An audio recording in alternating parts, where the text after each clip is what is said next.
Hello everybody, मैं sir doctor sister Manju Toppo from Holy Cross Women's College Ambikapur. हम लोग पढ़ रहे हैं कॉस्ट अकाउंटिंग का यूनिट 3 कॉन्ट्रैक्ट कॉस्टिंग।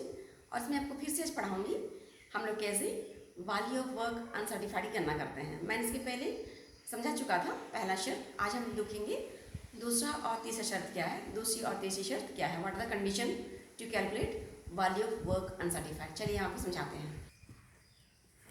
यहाँ देखिए हम अब पढ़ा रहे हैं आपका तीसरी शर्त, हाँ थर्ड कंडीशन। जब ठेके पर लिए गए लाभ की सूचना दी हुई हो, information about profit taken in the contract account is given. That means क्या होगा, आपका कॉन्ट्रैक्ट अपूर्ण है, कार्य पूरा नहीं हुआ है, लेकिन उसमें क्या लिया, आपका प्रॉफिट की सूचना दी गई, इतना प्रॉफिट लिया गया है। ऐसा बोलने से आपको क्या करना पड़ेगा, वैल्यू वर्क अनसर्टिफाइड की गणना करनी पड़ेगी। आपको क्वेश्चन को ध्यान से समझने की जरूरत होती है। यहाँ पर देखिए मैं बिल्कुल इसी से रिलेटेड एक क्वेश्चन बता रही हूँ। क्वेश्चन नंबर 27 देखिए तो आपको समझ आ जाएगा। मैं पढ़ दे रही हूँ क्वेश्चन को हिंदी में। वर्ष के अंत में ठेका खाता सामग्री के निर्गमन का मूल्य श्रम तथा ऊपरी व्यय से डेबिट तथा कार्यस्थल पर सामग्री 2000 रुपये, कार्यस्थल पर प्लांट 8000 रुपीज़ जो कि पुनर्मूल्यांकन किया गया है, जिस पर ह्रास 20% की दर से वसूल किया गया है, क्रेडिट किया गया है। ठेके की शुद्ध लागत 30,000 रुपीज़ है। ठेके खाते में सामग्री श्रम और ऊपरी व्यय 3:2:1 के अनुपात में डेबिट किए गए हैं। ठेका मूल्य 50,000 रुपीज़ का है। ठेके का 4/5 भाग वर्ष की समाप्ति से एक माह पूर्व ठेकादाता के आर्किटेक्ट द्वारा पूर्ण प्रमाणित किया जा चुका है तथा प्रमाणित कार्य का 80% रोकड़ में प्राप्त हो चुका है। लेखाकर्ता ने सूचना दी है कि लाभ का 2/3 भाग नगद आधार पर ठेके के लाभानी खाते में जमा यानी कि क्रेडिट किया जा चुका है, जो कि 8,000 रुपीज़ है। और इसमें आपका दिया हुआ है ऊपर जो दिए सूचना है उसके आधार पर हमको क्या करना पड़ेगा, आपका तैयार कीजिए कि किए गए कार्य परंतु अप्रमाणित तथा चालू कार्य को दर्शाइए। अब मैं आपको समझाती हूँ इसको हम कैसे हल कर सकते हैं। इंग्लिश मीडियम वाले खुद से क्वेश्चन पढ़ लीजिएगा। यहाँ देखिए इस क्वेश्चन की खासियत क्या है। सबसे पहले तो आपको इतना मटेरियल था, इतना लेबर था, इतना ओवरहेड था, ऐसा नहीं बोलता है।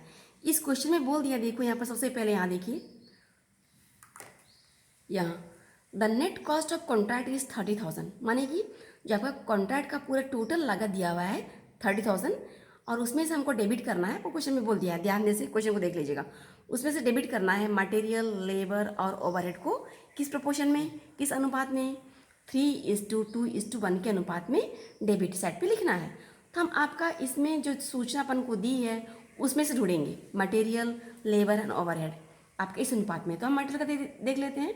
Material equal to 30,000 into 3/6 equal to 15,000, labour equal to 30,000 into 2/6 equal to 10,000, 30,000 into 1/6 equal to 5,000। ये आपका अमाउंट है 15, 10 एंड 5,000। ये क्लियर हो गया मेरे ख्याल से। अब देखिए प्लांट का हमारे पास बोलता है आपको यहाँ देखिए क्रेडिट साइड पे क्रेडिट प्लांट का मूल्य 8,000 है, जो कि डेप्रीसिएशन काटने के पश्चात का था।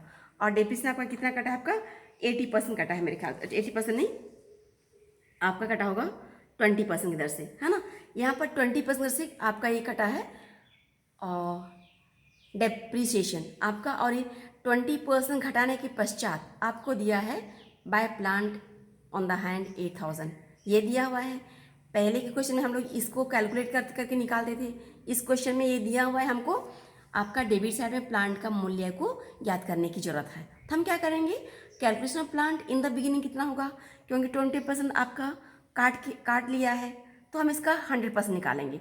8,000 इंटू 100/80 स्क्वायर हो जाएगा 10,000। तो ये हमारा हो जाएगा प्लांट 10,000।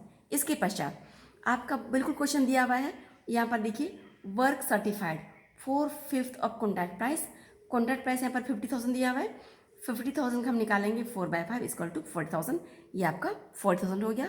और मटेरियल एट साइट और आपका दिया हुआ है बाय प्लांट ऑन हैंड, ये पूरा दिया हुआ है। तो अभी हम क्या करेंगे, हमको निकालना है वैल्यू वर्क अनसर्टिफाइड, और इसमें हम निकालेंगे यहाँ पर टोटल डेबिट इधर का करेंगे और टोटल क्रेडिट इधर करेंगे। ये आपका है 55,000 में माइनस 50,000 इक्वल टू 5,000 निकल गया। आपको समझ में आया होगा मेरे ख्याल से। ये कहाँ से आपका टोटल डेबिट साइड 55 आ गया और आपका इसमें का टोटल क्रेडिट साइड होगा 40,000 प्लस 2,000 प्लस 8,000, यानी कि 40 प्लस 10 50 हो गया। तो हम लोग निकालें 55 माइनस 50,000 इक्वल टू 5। ये जो बैलेंसिंग फिगर है वही हमारा 5,000 होगा, वैल्यू ऑफ वर्क अनसर्टिफाइड। लेकिन ध्यान रहे, अभी हमको आप पूछोगे मैडम आपके यहाँ पर 15,000 हम कहाँ से आया, तो ये मैं समझा दे रही हूँ। यहाँ नीचे देखिए आप, यहाँ पर आपका नोशनल प्रॉफिट आपका दिया हुआ है। नोशनल प्रॉफिट यानी कि सीआर बैलेंस और तब माना गया लाभ आपका दिया है 2/3 of profit on cash basis is credited to ₹8,000।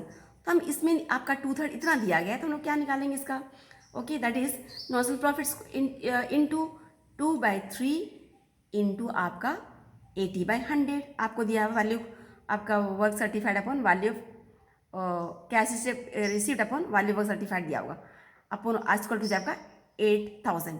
तो हम लोग क्या निकालेंगे इसको, और नेशनल प्रॉफिट इक्वल टू इसको हल कीजिएगा तो 16/30 हो जाएगा इक्वल टू 8,000, या फिर हो जाएगा नेशनल प्रॉफिट इक्वल टू 8,000 आपका ये चेंज आ जाएगा इक्वल टू आपका 15,000। मानिए कि पूरे का लाभ हो गया 15,000, हम यहाँ पर लिखिए 15,000। इसको आपको ध्यान देना है। मैं दोबारा से बोलती हूँ, आपका नेशनल प्रॉफिट आपका 2/3 और प्रॉफिट ऑन कैश बेस आपका 8,000 दिया हुआ है, तो हम पूरे का प्रॉफिट निकाल लेते इस फॉर्मूला के द्वारा, तो आपका निकला 15,000। अब यहाँ देखिए, अभी मैंने आपको समझाया कि आपका ये 15,000 कहाँ से आ गया, ओके। अब ये 15,000 आ गया, फिर हम इसको क्या करेंगे, इसको इधर लाएंगे, ओके, बैलेंस बीडी 15,000 इतना। अब यहाँ पर हम लोग को मालूम है ये 8,000 क्या है, 2/3 प्रॉफिट है ना, आपको दिया गया है 2/3 प्रॉफिट 8,000। तो जो बाकी बचेगा आपका 15,000 माइनस 8,000, जो 7,000 हो जाएगा आपका हो जाएगा reserve on work in progress. इस तरह से ये आ जाएगा। फिर आपका वर्क इन प्रोग्रेस अकाउंट कैसे बनाएंगे, आपका यहाँ जो अमाउंट था 40,000 and 5,000 to work certified and work uncertified ये आ गया, और आपका टू बाय ये वाला ये आपका हमारे पास में आपका जो contract price reserve on value आपका वर्क इन प्रोग्रेस 7,000 आ गया, और एक आपका आएगा बैलेंस शीट, बैलेंस आपका बैलेंस CD आपका होगा 38,000। इस तरह से हम लोग निकालते हैं। आई होप आपको समझ में आ गया होगा। हम लोग इस वीडियो में इतना ही सीखते हैं, और इससे रिलेटेड जितने भी सवाल हैं आप इसको हल करते जाइएगा। जितना आप सवाल हल करेंगे उतना आपको समझ ज़्यादा आएगा। हाँ, सवाल हल नहीं करेंगे तो समझ में नहीं आएगा। तो मुझे पूरी उम्मीद है कि आप जो मैं एक एक प्रकार का उदाहरण समझा दे रही हूँ उसी के आधार पर जितने भी सवाल हैं उसको हल कीजिएगा। हम मिलते हैं अगले वीडियो में, तब तक के लिए सबको नमस्कार।